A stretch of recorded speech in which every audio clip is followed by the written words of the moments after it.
수도권 이코노미 매주 금요일은 생생한 생활경제 소식을 전해드립니다. 5월이 시작됐습니다. 즐거운 가정의 달인데 또 종합소득세를 내야 하는 기간이기도 합니다. 종합소득세 신고 기간을 맞아서 종합소득세 납부 방법 그리고 절세 요령 등 자세히 알아봅니다. 박원익 조선비즈 기자 함께하겠습니다. 어서 오십시오. 안녕하세요. 세금 문제만 나오면 머리가 지끈지끈합니다. 네네. 골치 아픕니다. 세금 내는 걸 좋아하는 분들 한 분도 없죠. 그래도 피해갈 수가 없는 게 세금인데요. 자, 5월은 종합소득세 신고하는 기간이다. 종합소득세가 무엇입니까? 설명부터 해주십시오. 네, 종합소득세란 이자나 배당 이런 금융소득 그리고 부동산 소득 그리고 이제 사업소득 같은 종합적인 소득에 부과하는 세금이라고 이해하시면 됩니다. 금융소득이 많거나 그리고 이제 사업소득이 있는 근로소득자 그리고 연말정산을 하시지 않은 개인 사업자 그리고 프리랜서 등이 주로 해당되는데요. 이제 분리과세되는 소득을 제외한 모든 소득에 대해 신고를 하도록 되어 있습니다. 자진 신고를 원칙으로 하고 있는데 신고 기간 내에 신고를 하지 않을 경우에 불이익이 있을 수 있기 때문에 유의를 하셔야 합니다. 네. 그리고 일부 이자 소득이나 배당 소득은 종합소득 과세에 제외되는 것도 있고요. 그리고 이제 퇴직 소득 그리고 양도 소득 이런 경우에는 종합소득에 합산 과세되지 않고 별도로 세액을 계산해서 소득세를 매기게 됩니다. 세율은 누진세 구조를 취하고 있습니다. 5월은 종합소득세 신고 기간인데요. 5월이라고 하면 구체적으로 5월 1일부터 마지막 날까지입니까? 신고 기간이 구체적으로 어떻게 되죠? 네, 이제 국세청에 따르면은 종합소득세 신고 기간이 5월 1일부터 6월 1일까지 딱 한 달간입니다. 2월 1일까지군요. 네네네. 예. 이제 종합소득세가 개인 사업자분들이 많이 신경 쓰실 부분인데 그렇죠. 일반 예. 근로소득자분들도 좀 관심을 가지셔야 될 부분이 연말 정산을 마치신 근로소득자분들 중에서 부양가족이나 교육비 이런 공제내역 누락하신 분들 계실 텐데요. 네. 누락하셨거나 아니면 과다 환급을 받으신 분들이 계세요. 이런 분들은 이제 정정신고를 하셔야 되는데 정정신고를 하실 때 이 부분들도 이 기간 동안에 신고를 하시도록 되어 있습니다. 그리고 이제 지난 3월 10일에 연말정산이 마감이 됐는데 그 기간 동안 신고를 하시지 못한 분들도 계시고요. 이런 분들도 이 기간 동안 신고를 하시면 되고요. 이제 추가 공제 받을 수 있는 부분 누락하신 분들은 아무 때나 신고를 하실 수가 있는데 과다 환급 받으신 분들 이런 분들은 꼭 이 기간에 네. 정정 신고를 하셔야지 그렇지 않으면은 이제 가산세를 물게 될 수가 있기 때문에 유의를 하셔야 합니다. 네. 네. 과다 환급 받아서 좀 더 받은 건 어떻게 좀 안 낼 수 없나요? 내야 되나요? 신고 안 하면 가산세가 있으니까 또. 네네. 올해 그 연말정산 대란이 있었잖아요. 기준이 바뀌면서 대단히 혼란도 있었고 또 급여생활자들이 세금도 더 내고 문제가 많아서 정부가 후속 대책을 마련하면서 소득세법 개정을 추진하고 있는데 네, 이 개정안이 국회를 통과하게 되면 이 정정 신고 기간이 예년보다 좀 늘어날 수도 있다면서요, 올해는. 예, 맞습니다. 지금 그 소득세법 개정안이 국회에 계류되어 있는 상황인데요. 네. 지금 이제 4월 임시국회가 5월 6일까지 진행이 되는데 그 기간 내 개정이 되면은 그 기간이 6월 30일까지로 조금 더 늘어납니다. 6월 1일까지였는데 30일까지 증가되는 거죠. 이게 왜 이유가 있는데요. 개정안에 그 아까 말씀하신 그 연말정산 그 보완책이 담겨져 있습니다.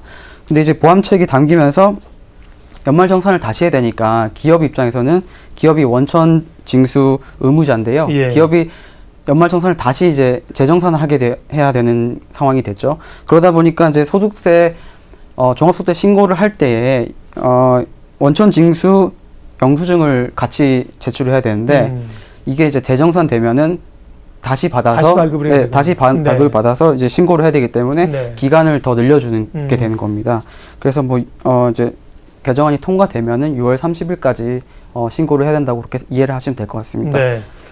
5월은 종합소득세를 신고하는 달입니다. 종합소득세가 무엇인지 올해는 특별히 좀 세법 개정안 이런 것 때문에 혼란이 있어서 관련된 얘기를 했고요. 구체적으로 그러면 종합소득세를 어떤 분들이 내고 어떻게 내고 또 어떻게 좀 세금을 줄일 수 있는 합법적인 방법이 있느냐 이 얘기를 다시 하겠습니다. 종합소득세 신고 대상을 좀 더 구체적으로 알려주세요. 네, 어떤 분들이 그 종합소득세를 내야 되는지 궁금해하실 텐데요. 네. 일단 개인 사업자분들 그게 이제 해당이 되시고 근로소득자분들 중에서도 이자나 배당 등 금융소득이 많으신 분들 그리고 사업소득이 있으신 경우에 또 소득 신고를 하셔야 됩니다. 좀 더 구체적으로 이제 말씀을 드리면은 지난해 이자나 배당 금융소득이 합산액이 2천만 원을 초과할 경우, 네. 이 경우에 이제 금융 종합과세 대상자가 되고요. 그리고 부동산 임대 등 기타 소득이 있으신 개인분들도 종합소득세 신고 대상자가 됩니다. 이제 국세청이 추산을 하고 있기로는 이제 종합소득세 신고 대상자가 한 700만 명 그 정도가 될 것으로 지금 예상을 하고 있는데요. 예. 특히 뭐 연예인 그리고 이제 뭐 운동선수 이런 분들이 소득이 좀 많잖아요. 그래서 연소득이 이렇게 일정 규모 이상인 분들은 성실신고 확인 대상자라고 이렇게 말을 표현을 하고요. 이런 분들은 6월 30일까지 종합소득세를 신고하도록 되어 있습니다. 이 성실신고 확인 대상자는 올해 한 14만 명 정도 된다고 합니다. 또 이제 성실신고 확인 대상자분들은 좀 더 신경 쓰셔야 할 부분이 종합소득세 신고하시기 전에 세무 대리인을 통해서 개인적으로 체크를 받으셔야 돼요. 이게 신고 내용 검증을 받으셔야 한다는 건데요. 이를 위반하면 이제 산출세액의 5%가 가산세가 붙고요. 그리고 이제 세무조사 결과가 만약에 진행이 되면은 최대 40% 정도까지 가산세를 물 수 있기 때문에 유의를 하셔야 됩니다. 네, 종합소득세를 신고를 어떤 분이 해야 되는가 지금 박 기자께서 말씀을 해주셨는데 이 표를 잠깐 보면요. 일단은 급여생활자들, 근로소득자들은 지난번에 이제 연말정산을 하셨어요. 그러니까 개인 사업자는 이번에 하셔야 되고 근로소득자 우리가 뭐 좋은 표현은 아닙니다만 월급쟁이 이 근로소득자들은 이자나 배당 금융소득이 있거나 금융소득이 2천만 원을 넘는 분들이 추가적으로 하셔야 되니까 맞습니다. 예. 근로소득자 가운데 이 경우에 해당되는 분들은 사실은 세금을 내는 거지만 소득이 있는 거니까 그만큼 되게 많으신 분들이죠. 어찌 보면 네. 굉장히 좀 부러움을 살 수 있는 네네네. 그런 분들이에요. 참고를 하시면 좋겠고요. 이렇게 종합소득세 신고 대상자가 앞서서 보면 한 700만 명인데 네네. 그 가운데 그 성실 신고 확인 대상자는 이분들은 세금을 좀 많이 내야 되고 네네네. 나중에 또 탈루나 이런 가능성이 있으니까 미리 좀 뭐 알려줘서 신고를 하도록 이렇게 하는 거군요. 네네. 네.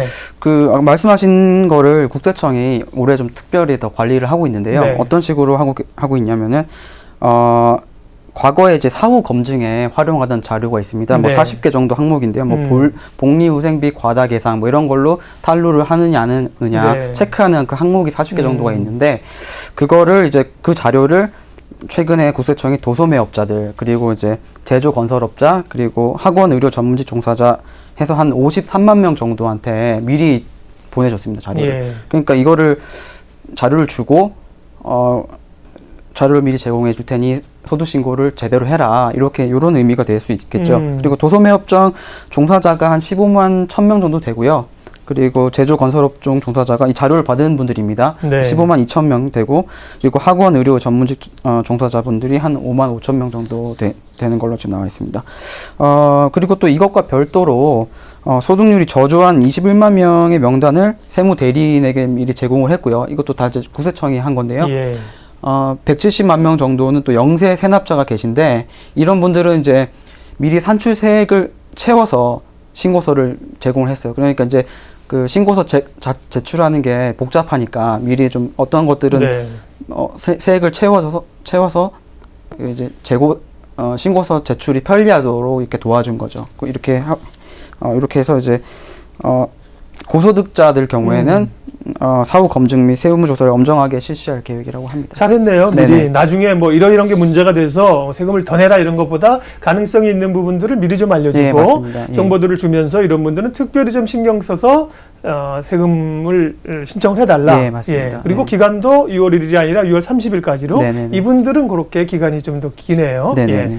자, 그러면 대상이 되시는 분들은 구체적으로 어떤 방법으로 납부를 하게 됩니까? 예, 이제 납부 방법도 궁금해하실 요즘은 텐데요. 뭐 신용카드로 네. 이렇게 납부하는 것도 가능하고 그렇더군요. 네. 일단은 기본적으로 그 국세청 종합 민원 사이트 홈택스라고 있습니다. 네. 이 홈택스를 이용하실 수가 있고요. 그리고 관할 세무서에서 가셔서 신고를 하실 수가 있고, 이제 홈택스로 이용하실 경우에는 그 세액을 2만 원 정도 공제를 받으실 수가 있습니다. 이용 시간도 나와 있는데요. 오전 6시부터 자정까지 이용하실 수가 있고요. 홈택스를. 그리고 이제 세무서에서 신청하실 경우에는 신고서 그리고 신분증을 지참하셔야 됩니다. 그리고 이제 은행이나 우체국을 통해서 납부하실 수가 있고요. 홈택스 같은 경우에는 계좌 출금 방식으로 납부하실 수가 있습니다. 네. 아까 그 신용카드 말씀하셨는데요.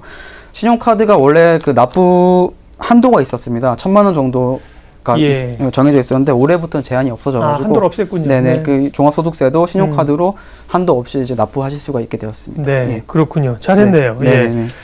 자, 그러면은 이제 구체적으로 뭐 신분증이나 이런 것들도 필요하겠지만 이제 연말정산하게 되면 근로소득자들도 이것저것 예전에는 서류 떼로 다니라고 굉장히 복잡했잖아요. 맞습니다. 네. 요즘은 이제 그 한꺼번에 좀 처리가 돼서 출력이 가능하기도 한데요. 이러면 요번에 이제 자영업자나 종합소득세 신고하는 분들은 어떤 서류를 준비를 해야 됩니까? 네, 뭐 이제 가장 기본적으로 사업자 등록증 사본 한부가 필요하고요. 예. 그리고 부가가치세 신고서가 필요합니다. 그리고 주민등록등본 필요한데 여기서 이제 부양가족 확인을 해야 돼서 그래서 이제 가족관계 증명서도 이제 함께 준비하셔야 되고요. 그리고 이제 기타 소득이 있다면은 이제 종합소득 준비서류를 확인할 수 있게 해야 되는데 예를 들어 이제 소득별 원천 징수 영수증 그리고 이제 홈택스 지급 면세서를 통해서 조회하는 것도 가능합니다.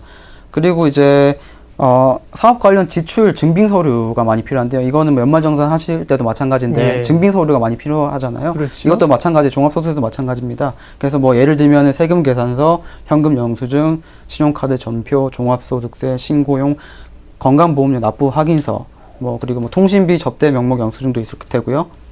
그리고 뭐 기부금 납부 내역, 뭐 간이 영수증, 뭐 이렇게 그 네. 지출을 증빙할 수 있는 자료를 많이 이렇게 준비를 하셔서 준비를 하시면 됩니다. 네. 개인 사업자분들은 뭐 이런 것들을 5월마다 해마다 하시기 때문에 어떤 서류들을 미리미리 준비해야 되는지 대부분 사실 많이 아시고요. 네네네. 처음 이런 것들을 하시는 분들에게 도움이 좀 됐으면 좋겠고 특별히 네네. 또 방송 보시는 분들 중에서는 이제 직장인인데 이 종합소득 신고를 하셔야 되는 분들은 또 조금 다소 혼란스러울 수도 있어요. 네네네. 그래서 금융소득 종합과세에 앞서 이제 이 신고하면서 직장인들 같은 경우는 금융소득이 연간 2천만 원을 넘으면 신고한다 그랬잖아요. 네네네, 맞습니다. 그래서 이런 것을 좀 세금 혜택을 받을 수 있는 재테크 금융상품들도 많이 있고요. 네네.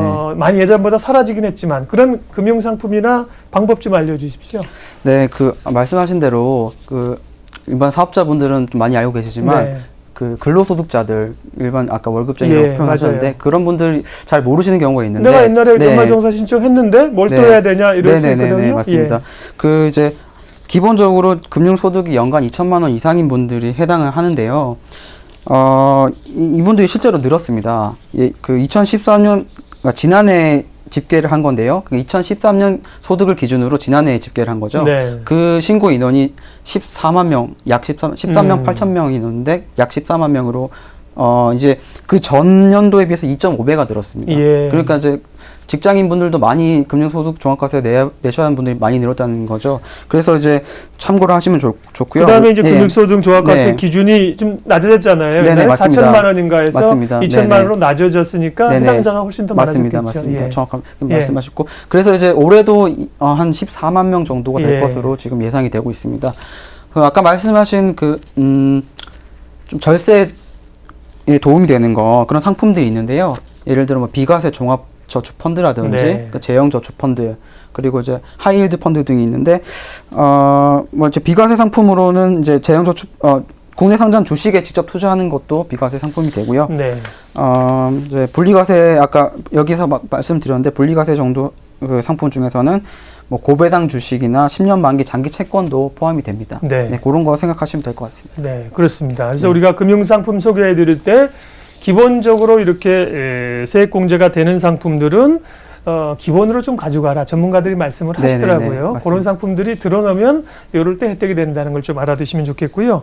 그리고 종합소득세를 신고하는 이제 주 대상인 개인 사업자분들이 신고하기 전에 준비해서 세금을 좀 줄일 수 있는 방법은 어떤 게 있을까요?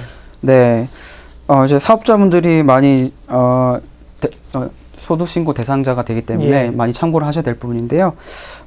평소에 법정 증빙 서류를 잘 챙기는 게 되게 중요하다고 합니다. 그러니까 법정 증빙 서류가 뭔지 이제 일단 말씀을 드려야 네. 되는데요. 세금 계산서, 현금 영수증, 그리고 이제 신용카드 매출 전표, 요 딱 네 가지가 법정 증빙 서류에 해당합니다. 그래서 이 증빙 서류를 잘 챙기셔야 되고요. 예를 들면 면세 제품이나 서비스를 구입하고 법정 증빙 서류를 챙기시면 소득세뿐만 아니라 이제 부가가치세도 절세하실 수가 있다고 합니다. 그러니까 이제 평소에 법정 증빙 서류를 잘 챙기시는 게 큰 도움이 될 것 같고요. 그리고 이제 신용카드를 사용하실 때 대표자 명의의 카드가 있고 뭐 직원 카드 그리고 가족 명의의 카드도 있으실 텐데요. 이 카드가 사업에 관련돼서 지출했다. 이게 증빙이 되면은 이게 모든 게 다 이제 적용이 됩니다. 예. 부가가치세나 이제 소득세에서 공제가 되는 거죠. 그러니까 이것도 참고하시면 좋고요. 그리고 이제 사업용 신용카드를 국세청에 등록하시지 않고 쓰시는 분들도 계신데요. 네. 이게 등록하시는 게 좋다고 합니다. 왜냐하면 이제 등록하지 않아서 비용 처리를 못 하시게 되면은 소득세나 부가가치세를 부담이 늘어나게 된다고 합니다. 그래서 등록하시고 사용하시는 게 좋다고 합니다. 네. 네. 오늘 5월 종합소득세 신고에 대해서 자세하게 살펴봤습니다. 사실은 세금 납부나 혹은 건강검진이나 이런 거 사실 받기 별로 싫거든요. 어렵거든요. 그런데 사실은 빼놓을 수 없고 꼭 해야 되는 그런 항목 아니겠습니까? 종합소득세 신고하시는 분들에게 많은 도움이 됐으면 좋겠습니다. 박원익 조선비즈 기자 오늘 함께했습니다. 함께해 주셔서 고맙습니다. 감사합니다.